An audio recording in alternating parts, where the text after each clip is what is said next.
Chapter 18, Section 4. A divided Senate decides the treaty's fate.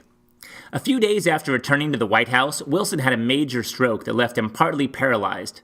For months, the president remained very ill. Hoping to restore his health, his wife, Edith Galt Wilson, became a gatekeeper. She decided what news he would hear and chose his few visitors. At first, the public had no idea just how sick Wilson was. When the extent of his illness became clear, Wilson's critics accused Edith of making decisions for the country. Some called her the assistant president. In her own account of this time, she said she had never made a single decision regarding public affairs. Still, in her role as caregiver, Edith Wilson became caught up in the nasty political fighting that marked the debate on the Versailles Treaty. Partisanship defeats the treaty. From the start, bitter partisanship or rivalry between political parties marked the treaty ratification process. During the months of debate, senators on both sides put loyalty to their party above all else.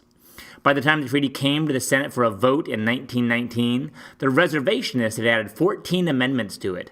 Most of the changes had little impact on the League of Nations. Despite this, Wilson rejected them all. He refused to accept any agreement that did not have the precise language he had agreed to in Paris. When Nebraska Senator Gilbert Hitchcock advised Wilson to work with Republicans, Wilson barked, "Let Lodge compromise." The president called on his own supporters to vote down the amendments and then pass the treaty in its original form. The plan backfired. On the first vote, Democrats loyal to Wilson joined the Irreconcilables to defeat the amended treaty. When the Senate voted on the unamended treaty, Democrats voted yes, but reservationists and Irreconcilables joined forces to defeat it. Under strong public pressure to try again, the Senate reconsidered the treaty 4 months later. Once again, Wilson opposed any changes. Either we should enter the League, not fearing the royal leadership which we now enjoy, he told his supporters, or we should retire from the great concert of powers by which the world was saved. Not all Senate Democrats agreed with this point of view. Fearing that the nation might be left with no treaty at all, 21 Democrats voted to accept the 14th Amendments. But even with their support, the final count fell 7 votes short of the 2/3 needed for treaty ratification. The 1920 election becomes a referendum on the treaty. As the 1920 presidential election heated up, Wilson struggled to save the treaty. The Democratic candidate for president, Governor James M. Cox of Ohio, declared himself firmly in favor of the League of Nations. His running mate, Franklin Delano Roosevelt, supported it as well. "If you want another war against civilization," Roosevelt warned, "then let us go back to the conditions of 1914.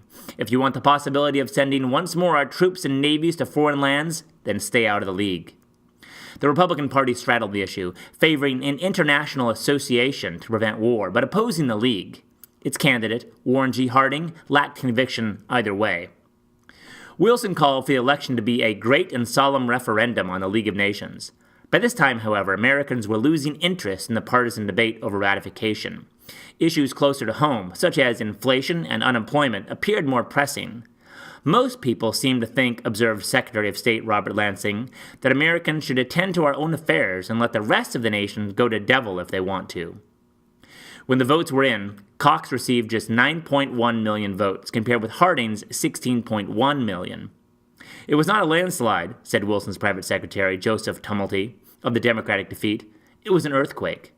The great referendum on the treaty had gone terribly wrong. In October 1921, the United States, which had fought separately from the Allies, signed a separate peace treaty with Germany. The League of Nations had begun operations by that time, but the nation whose president had created it was not a member. 2 decades would pass before Americans would rethink the idea of collective security. By then, the nation was engaged in a second global war. Looking back, people cannot help but wonder, could that next war have been avoided if the United States had joined the League of Nations?